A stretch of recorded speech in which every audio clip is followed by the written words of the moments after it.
account. So that is a little bit of an issue, I think.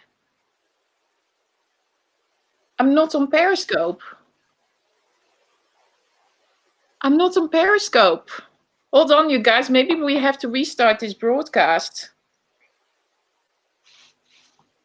I think we have to restart this broadcast. Because we are not on my Periscope account. But that's okay.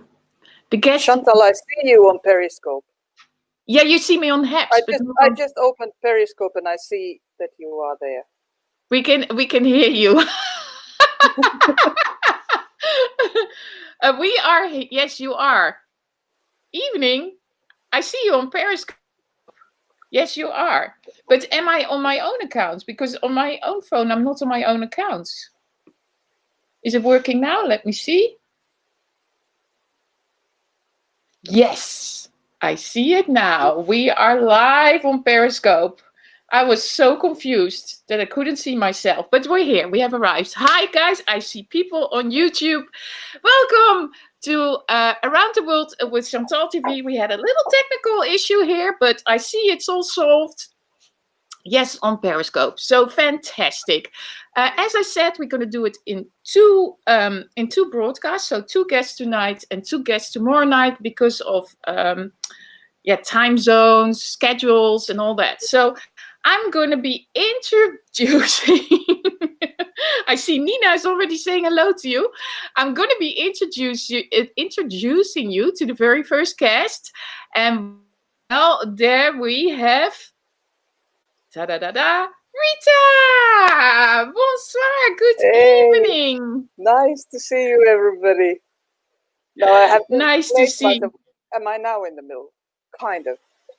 Sort of in the middle. It's okay. We can be all a little off the middle. I can be a little bit out of the screen. So, yes, guys, we are tonight with Riitta from Halipuu. Is it Halipuu? Halipuu. Halipuu. Yes. Halipuu. I was practicing this afternoon, but like on Periscope with somebody, with Nina from Finland, and she kept saying like I had to, because I went Halipuu, and she was like, no, I had to be a bit more calm.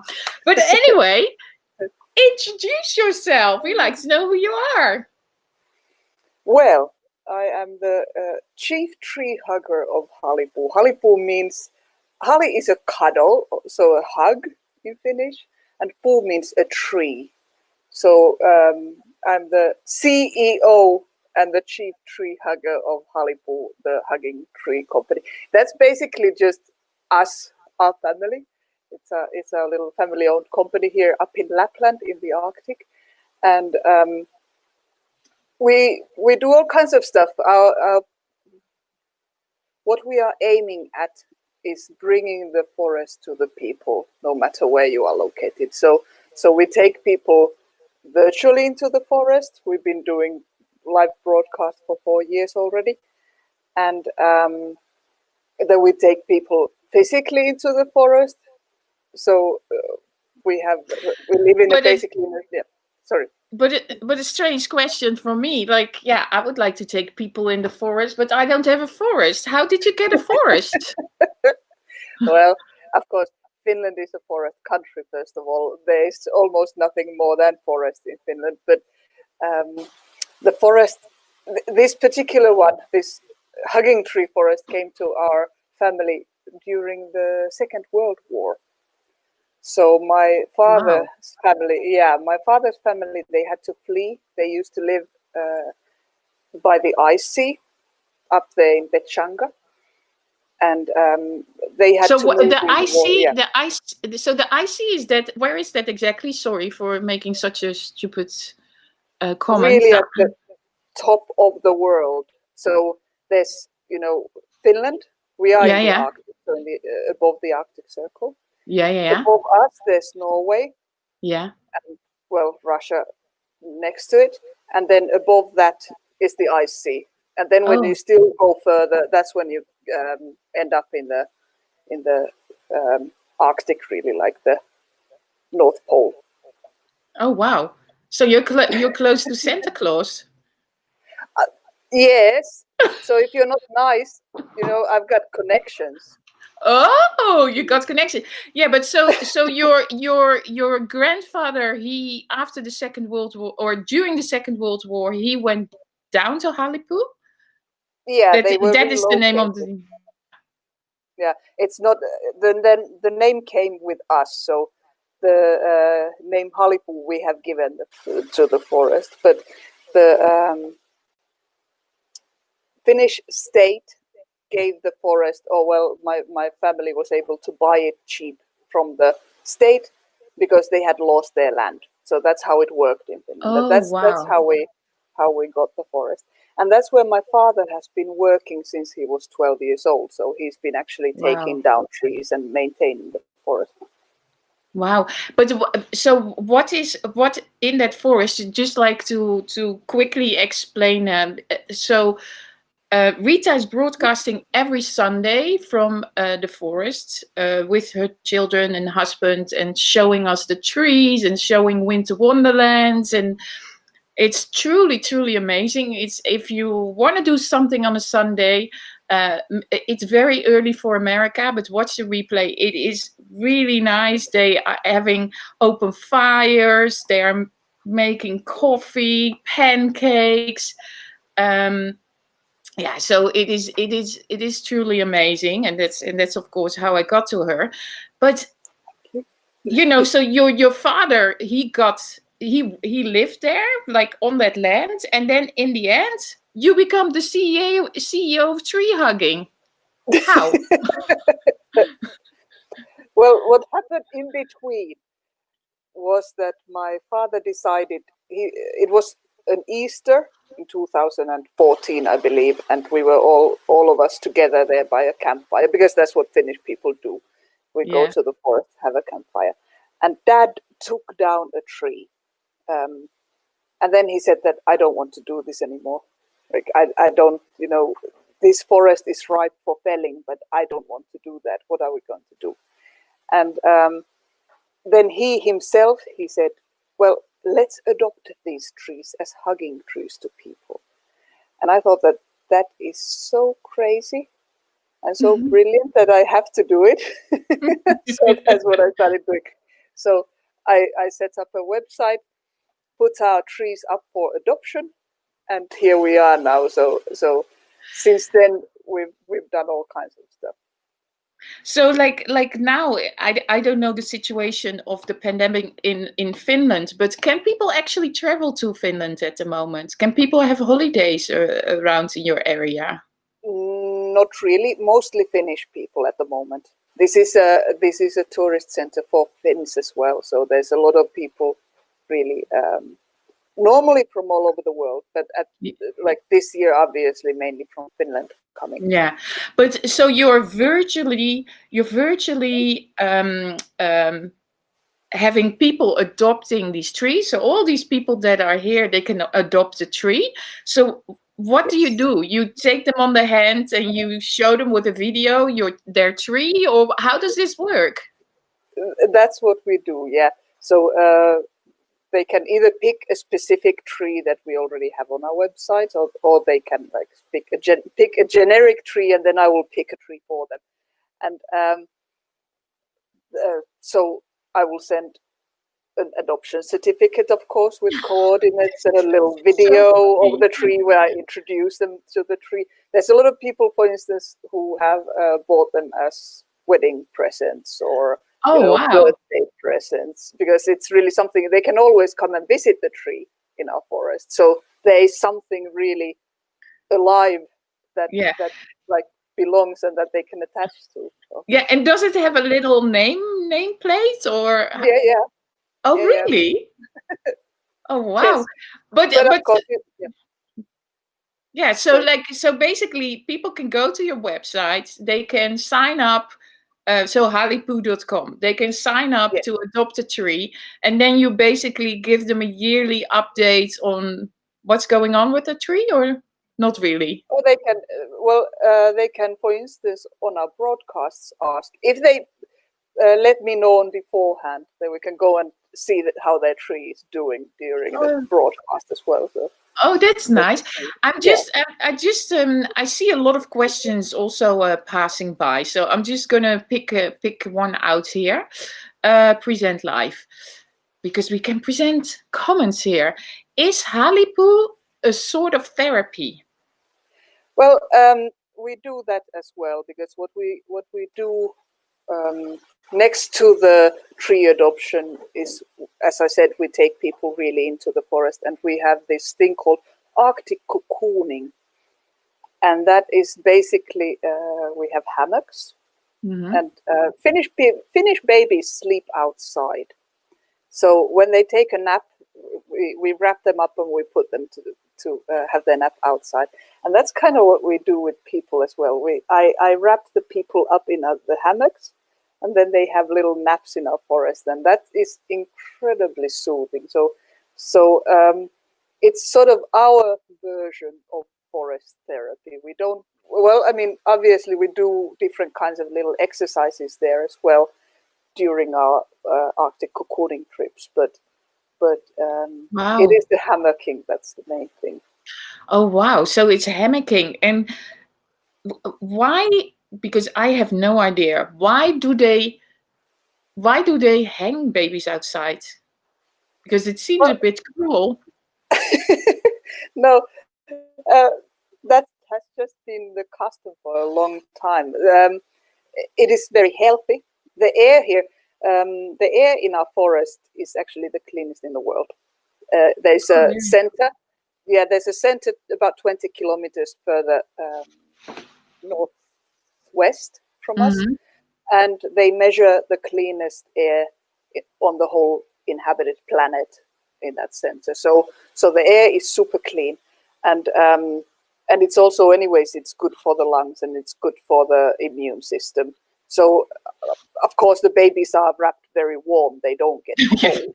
Yeah, no, I can imagine. Yeah, no, but it's I thought maybe it's a little bit like that whole therapy they're doing now with that Dutch guy, the Iceman, Wim Hofman. Oh yeah. Where they like go in the cold in their underwear, and then they have to step in for the immune systems. And well, you can always roll in the snow if you want to.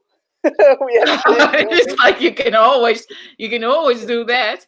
Let me just, there's more questions. Then Nina says, lovely. Then Nina says also, I remember you said birches are more colder than pine trees in the winter. Yeah, birch trees. Yeah, that's a really funny thing, because different trees, they behave differently in the wintertime. I mean, now here, the polar night is just starting. The sun doesn't come up anymore in the daytime. The weather can be really cold, so it can go down to -30, -40 Celsius. So that's seriously cold. And we have trees like birch trees, which are leaf trees. They can't keep their leaves, obviously, through the winter. Yeah. Exactly. Then we have trees like pine trees, which are evergreen, and they have this sort of they're natural anti-freeze, so they keep themselves going through the winter, although everything slows down, but still. So when you touch a birch tree, you can really feel the difference to how the pine tree feels. When you touch a birch tree, it is completely cold through and through. So it's it has taken all the nutrients to the roots, and in order to cope through the winter. Meanwhile, when you lay your hand on a pine tree, you can sort of feel that it's alive. It is, although it's cold to touch, it's not cold to the core. There's a sort of a warmth that you can feel. And these kind of things you can find in the forest when you actually have time and a chance to really, calm down, take it easy for a moment, and just really be there. And that's what we want to do. We take people along with us, and we try to give them the experience. What does it feel to be here in the Arctic? What does it? How is it to be in this environment? Yeah, so I see now Stacy is commenting. She says it's keeping itself warm. I think also it's probably like because it's keeping itself alive, the pine tree, so it's moving stuff around. Wow, I get totally quiet. Like I'm like, oh, I need a tree. Like when I'm talking to you, because in Paris everything is so crazy, and I'm like, oh, I need a tree. But is it possible now? Do people go now on holidays to like the Finnish people? Is this a holiday season? Like they go for Christmas in your area? Is it not too cold? No, I mean, well, anyways, this year so far has not been very cold, but this is a very loved holiday destination for Finns and foreigners alike. So this is would normally be an extremely busy season. Around Christmas, New Year, that's the busiest that it gets. And this area, although this is a village of about 1,000 people where we live, but in the wintertime we have about almost 30,000 tourist beds. So wow, there's 30 times more people in the wintertime. Yeah, because what is the village called again that is close by? I think I wrote it down. Levi, no? Levi? L-E-V-I. Yeah. Yeah, Levi. Center, yeah. And do you have children? Yes, we have children. Yeah, and because you live on this land, is that far from school, or how does that work? No. So the Halipuu forest is about 10 kilometers from where we live. It's next to my parents' house. And we live right next to the school. We live right next to the shops. You know, people do, yeah. Because I see you every Sunday and I just think that you live in a hammock and with the open fire all the time. That's sometimes what people ask, yeah. Yeah, and I'm like, oh, that is so nice.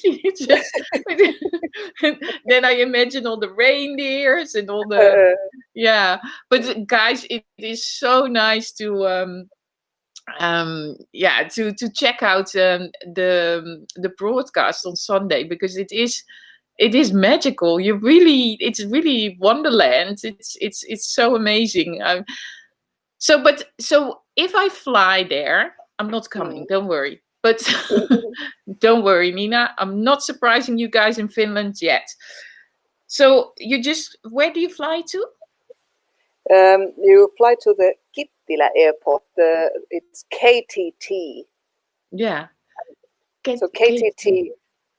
Yeah. And is that an international airport, or is it you have to take national? Sort of is. There are during the winter, especially now in the season, on normal years, there are flights from Paris as well, from German cities, from UK cities. Yeah, because I was explaining it to my husband before, and he was just like, wow, it sounds so nice. And then remember, like 2 years ago or something, you were already like, Chantal, you should come. And I was like, but it sounds so far away and so cold. But now like with this pandemic, I'm really like, like discovering really the places, looking into it. Because before you're like, oh no, I'm too busy, I have to go to the south of France. Oh no, I'm too busy, I have to go to the Netherlands. I'm too busy, I have to go. But like now, because we have to stand still a little bit more, it is like really like, oh, but why would I not go to Finland? That is actually a very beautiful place. Absolutely. Do you see any questions here on the left, maybe, that you wanna? Let me see. That you maybe saw. You can scroll through all those comments. Maybe you see some people that the Sorrow says, oh, Rita. How nice that you did. Here is seeing like which. Oh, and Louise is there as well. Yeah, Louise, she was waiting. She was waiting already last night. Oh, I'm probably not seeing all of the comments here, or I No, can't. you know, you can go to the top. I Yeah, see Santa's but workshop. I'm just forest and lakes. Riitta has an app. You have an app? what? An app. You have an app. Check it out. Yes, I do. Yes, we Oh, do. And the thing is, because I don't know if you knew that, Chantal, but this summer we organized the Tree Hugging World Championships for the first time. exactly. That was exactly the points I needed to get from you. The tree hugging world championships. That was the first time. I mean, I thought that, it's nice because this year nobody can go anywhere. And we wanted to share something funny. I've had that idea for quite a while. And now I thought that this is the time to do it. And we did. So we had 10 people who live here in the area from different countries. And they were taking part in the live version of it. And then we also had the virtual competition. And we're going to do it again in 2021. So Nice. first of all, that's when you can come and visit us. Yeah. You can be like, I don't know if you want to be the French competitor or the Dutch one, or the Kiwi. My husband can be the Kiwi one, the New Zealand one. Excellent. Very good. So yeah. Then we have, unless Louise is coming as well, or you can both. Louise. Oh, sorry. Then we have Louise. Sorry, Louise. You're gonna be prioritized on being the New Zealand representative. Yeah. All the right. For the competitions, we take tree hugging pictures from people from all over the world, and that's one thing that I was now placing in the app. The app is not 100% ready. It's still sort of the first version of it, but we already have a world map on it, and we have a lot of tree hugs from all around the world that I have placed that people have been sending in. So that's nice. Yeah, because that's another way that we want to explore, to really bring the feeling of the forest, really bring the forest to people. Yeah, but I'm not sure if I want to hug the tree in front of my house here. It's a little bit. The thing is, because what happens when you hug a tree is actually the same thing as that happens when you hug a human being. So you get the same hormones from hugging the tree as you would from hugging a person. And that's in these times when people really can't necessarily even hug their relatives. Then I thought that this is even a really nice thing to do at Christmas, for instance. Take your family and go tree hugging. You can socially distance. It's a very good socially distanced activity. You go and hug different trees, and they still get the feeling of hugging. You still get to be with your family, but you are still socially distanced. Exactly. Yeah, well, that's really funny. Hug a tree. I will definitely do this with this Christmas and see who's into it. Maybe because all the trees are around the turkey and the chicken, so I'm definitely going to combine it with my turkey talk. And but brilliant that tree hugging. So the tree hugging, guys, we all gonna hug a tree, and we all gonna send us some pictures. Yeah, and we're gonna all put them in the app, so that you can be. We're all gonna be tree hugging. I'm still not sure about the tree downstairs because in Paris there's so much of this virus around. That virus must be just waiting for me on the tree here. What do you think? Do you think the virus will stick to it? Trees are by nature, they are antibacterial. So, this is a virus, but I believe that it works the same way with viruses as well. So I doubt that there will be a virus attacking you from the tree. That's a funny thing, because if you, for instance, have a wooden cutting board, that's much cleaner than a plastic one, because it cleans itself. Yeah. Well, I always have a vegetarian person chopping board and a non-vegetarian chopping board, because I think the dead bacterials are sticking into the board. So I'm trying to be proper for the vegetarians. Yes, Donna. Wait 1 second, Donna. You can already join in the broadcast, and you can see what is happening. Louise, you can come in. Donna, you can just type in my name and you can come in. Donna is waiting to come in. Similar to Manuka honey. Manuka honey, like similar with the antibacterial thing. That's true. Okay. Yeah. Right. Seriously, there is a popular car commercial here, and it ends with tree hugging. It's quite sweet. That's very nice. Yeah. Yeah. Then No, but definitely you should keep me up to speed with the tree hugging. So can we find the app on your website? Is it on halipuu.com? Yes, you can find that there as well. Halipuu.com, that's our website, and we have the link to the app as well. Through the app, you can't yet put the pictures in, so you have to send them to us, and I will put them in. But okay, I just look. There you are with your halipuu.com, and then Riitta RW here on Habs. So that's what you can see as well. And yeah, we all gonna tree hug now. Excellent. And thank you so much, Riitta. This was a really nice conversation, and thank you for having me. I hope we can do this soon again.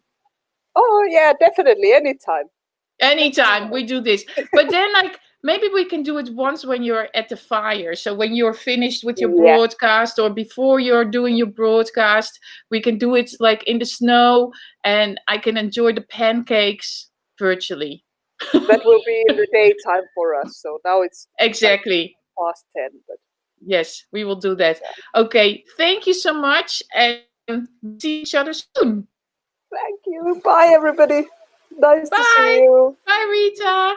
Bye-bye. Bye-bye. Nothing happens. Yes, she's still... Yeah, she's gone. I mean, she's not gone, but she's out of the broadcast. Somebody is laughing. I don't know who. Okay, look at this. So we have our second guest, who I know absolutely for years and years and years. And I think I know her very well, which is not the case. But just because I see her every day, I see her every day on Periscope.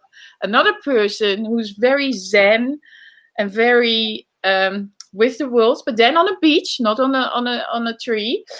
Where's the text? She meditates, she practices yoga, she writes books, and she shows us a wonderful sunrise in South Florida, or not. Sometimes not, but mostly every day. So not a day to be missed with the wonderful Donna Melanson from AzulYoga. I'm clapping. Hi. Thank you. Welcome, Donna. How are you? I am doing great. And before we get talking too much or get started, I just wanted to say that I want to join you and Louise at Riitta's Hugging Forest when you go, because that sounds awesome. Yeah, we all gonna go tree hug and we meet there. It's like a whole meetup, and we can do all that. Yeah, it's really, really, truly amazing. But let me just switch Riitta off for a second, because I don't know how that works. Maybe they can do that behind the scenes to switch off Riitta. I don't know. It's all new for me. Are you on the computer? Are you? I am on the computer, which I never broadcast from the computer. And so it's very interesting to be on the back end to see this whole screen and setup of how it works back here. Super cool. It's quite exciting, huh? Yeah. It's like, well, it's for me, first of all, I try to find myself in the middle of the screen the whole time. I'm like, which way do I move? But it works. And you're perfectly positioned. But Donna, introduce yourself for the people that don't see you early in the morning, because you're very early on. Is it only weekdays or only in the week, or also in the weekends? 7 days a week. So I broadcast live 7 days a week at 7 a.m. Eastern Standard Time. And I broadcast the sunrise at on the beach in Boca Raton, Florida. And we practice a little yoga meditation, and we have a little conversation, and we just kind of inspire each other and ourselves to be peaceful beings out in the world. So. That is so nice. I see like lots of people now saying hello, Donna. Hi, Donna. Kia ora, Donna. It's wow. It's like amazing because I missed the comments, so I couldn't see it. Yeah. So you inspire them to practice with you. I think. Riitta, can you switch off your microphone because I can still hear you. Riitta's like, what's happening? Yeah, so you're inspiring other people to practice yoga with you. But I think at one stage you told me, I don't know if it was in a broadcast or maybe it was in a private conversation, you started to broadcast to motivate yourself. Yeah. So I actually just wrote a book that tells my whole story. I'm going to put it in the screen. A Yogi's Path to Peace. Yeah. And it tells my story about how I got there. But basically, yes, I had been unhappy and for a long time, and became a yoga teacher and wanted to further my practice. And I just started living from a different way. This is the long story short. I just started living from a different way and started trusting my instincts. And so one of the things after I became a yoga teacher is I started having this like intuitive nudge from within to start practicing yoga meditation at sunrise. And so I had moved closer to the beach, and I realized that because that was my dream also. And I realized I had not been to the beach, not once. This is like 3 months later. So I thought, how can I get to the beach without getting too much sun? And then I realized, well, I could go in the morning and I could fulfill both promises of, enjoying the beach every day and doing my yoga meditation practice daily at sunrise. So I just started going every morning at sunrise. It'll be, I guess, 6 years. February will be my 6th year that I started doing this every day. And then after a few months, someone saw me, a fellow yoga teacher saw me on the beach and said, you need to start broadcasting live on Periscope. And so, so I just started doing that. And luckily for me, I started trending and things like that, which brought me a lot of viewers. And so, and I always saw you on there, Chantal. You were like we see each other. And so, so I was, it's helping me on my path. So yes, I started doing it for myself. And then, but it was just so beautiful to, I felt like it needed to be shared. And so when someone suggested to me to broadcast it live, I felt like it was the right thing to do, and it just felt right. And I think, the fact that I started trending and things like that, it kind of solidified to me that, yes, you need to follow that intuitive nudge, and it's going to lead you on your right path. Yeah, because basically when you're starting your broadcast, you have a little introduction. Then so what is the structure of your live stream when you broadcast every day? So yeah, when I start, I always say, good morning, you beautiful souls. It's another beautiful day. And then I just wait for people to start coming into the broadcast. And normally the structure is that we just chat a little bit and maybe look at the sunrise, depending upon where the sun is, or if there's clouds over the sun. And then we do a little yoga meditation. Then we do a lot of chatting after. Like, I keep my broadcast to an hour, and that's that. But there's often times where something is exciting going on, like we see a large turtle, or someone's kite surfing, or there's a wedding taking place on the beach, and then we kind of divert the broadcasts, and but the basic structure is that. Yeah, and so you wrote your book. What else has it? So besides that, somebody saw you practicing and you started your broadcast. What other? I don't even know the words in English, but I would say, how it's opportunity sounds weird to say that, but you know what I mean, like chances or because of broadcasting on the beach. What else has happened? Yeah. What else happened and came to you? That's what I mean. Like opportunities sound so like, like what are the opportunities? Like what happens? What is the story? What's other things? I saw like speaking, or did you do that already before? I wasn't speaking right away after I, started gaining followers and everything. I had an opportunity to teach meditation at the Yoga Journal Conference in Hollywood, Florida, that was happening down here. So I taught 2 meditations at this large conference, and so that was pretty big for me. Other than that, I've had the opportunity to do teacher trainings and things like that were probably in the works as they are. But one of the things that did happen and then kind of solidified to me that I'm on the right track was that one time while I was meditating on the beach, I ran into, there was a man sitting there. I'd seen him meditating the week before, and he kept trying to come and talk to me. And I was a little, because often I'm on the beach by myself, so I'm a little like, a little hesitant to talk to anyone. So finally, I took my broadcast with me after we finished our meditation. I went and spoke with him, and it turned out he was Secretary General of World and Religious Leaders, Bawa Jain. And so he chatted with us. It really was a big boost to the broadcast. It really enlightened us, and he's still a good connection that I have right now. In fact, he wrote a what's it called on the back of my book? Oh yeah, in English I don't know. I know what you mean, like a recommendation. No, recommendation. Yeah. Oh, but that's so nice. Yeah. And your book is where can people purchase that anyway? Just you can purchase it on Amazon, Amazon.com, I guess, and anywhere. Right now, I just launched it as in hard copy, so it's going to libraries and bookstores right now. But you can buy it in, I believe, in most of Europe on Amazon.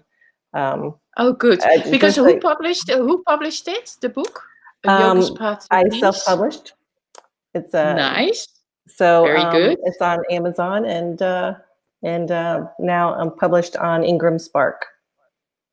Wow! So they congratulations. Were taking it to libraries and things like that. Yep. Congratulations. I see here some. Riitta is trying to write some comments, but she's writing them to us instead of to the public. So they're all to us. Riitta, you're writing us, not in the public, so that's good.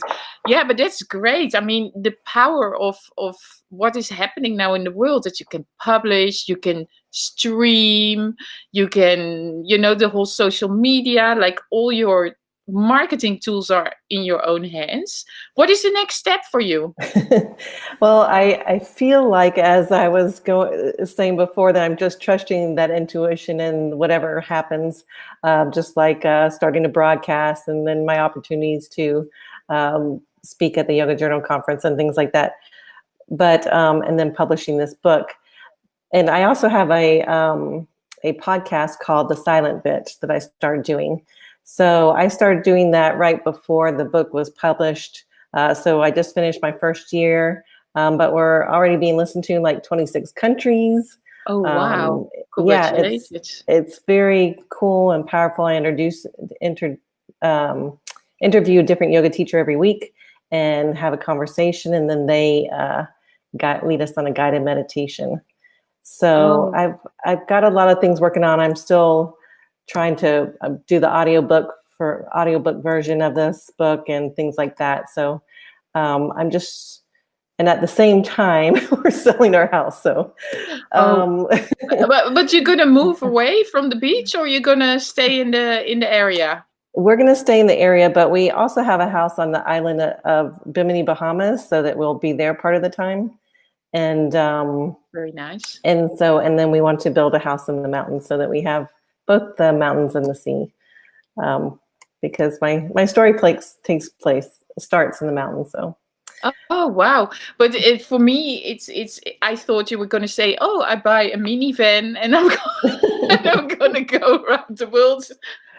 Well, that is planned too. Well, my husband has an antique auto, Yeah. 1940 Ford, Oh and wow! So we Second is World in the War. Yeah. process of restoring it. And once it is restored, we're doing like a tour around the United States, and then maybe world tour after that. So Oh wow! So well, but I hope you will be sleeping in a hotel then, and not in the restored car, yeah. because that is kind of difficult.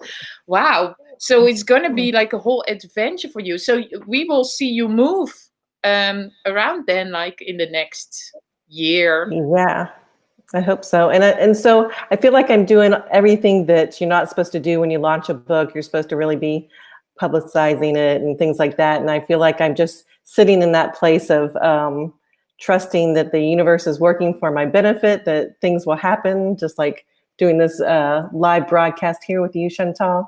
I really appreciate Exactly. it. No, thank you. I'm the same way. Yeah. I'm we talk like, look how much I've prepared on you. I read about you, and that is all I wrote down, because I was like, I know I can just talk to her.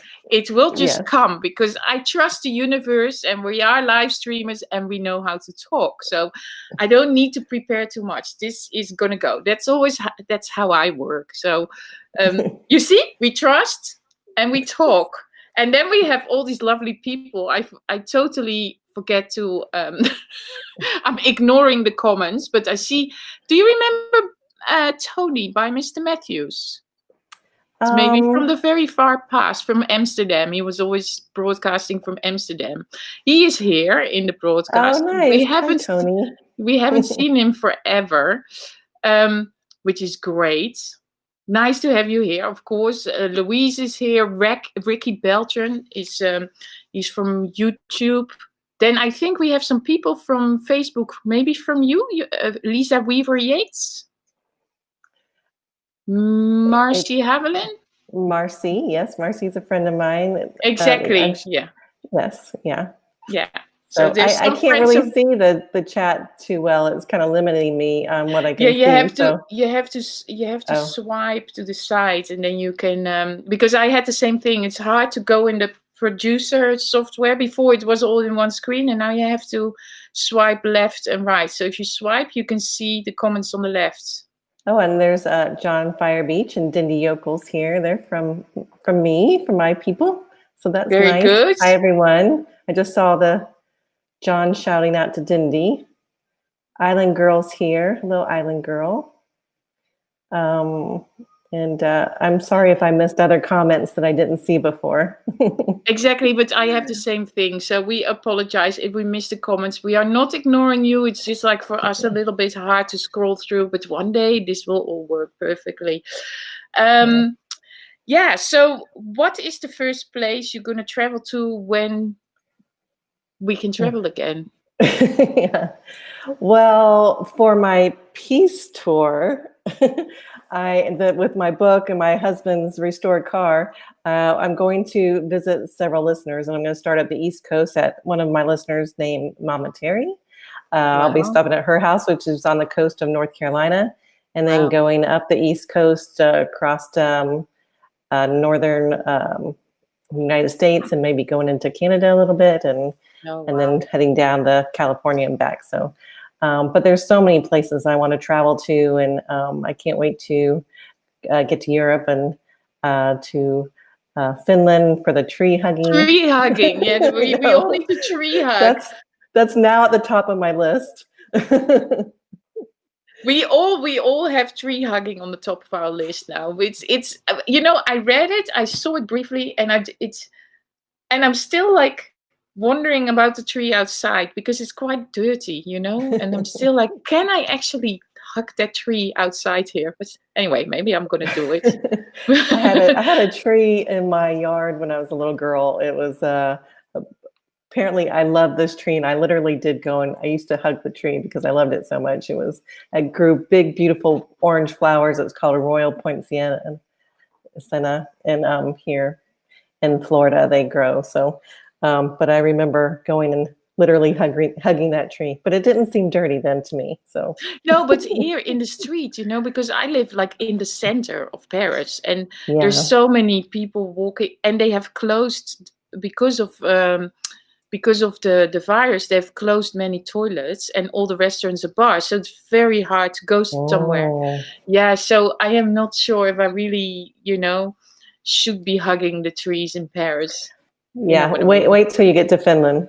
Yeah, no, I always do Amsterdam or to the Netherlands, but I'm not very sure about the trees downstairs here. But anyway, yeah. Hey, but Donna, thank you so much for joining here and having this talk. And we should be tree hugging, all four of us, soon. I hope so. I hope Riitta. So. Keep me in the loop. Louise, yeah, we're gonna do a whole tree hugging thing, and I hope to speak to you soon. And good luck with the book. I also, let me just find it, because I also put all your details here. Let me see. I'm just gonna take myself out for a second. So there it is. There I am. At Donna Melanson, that is here on Habs, and AzulYoga.com. Is that your link tree or not? Yeah. That's my website, so you can find out most information there.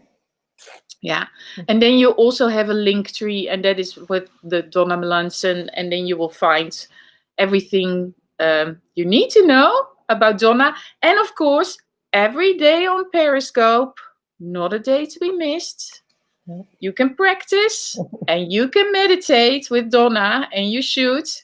And it's your voice. You must have the most famous, soothing voice on Periscope. When you listen, you're like, oh, you know.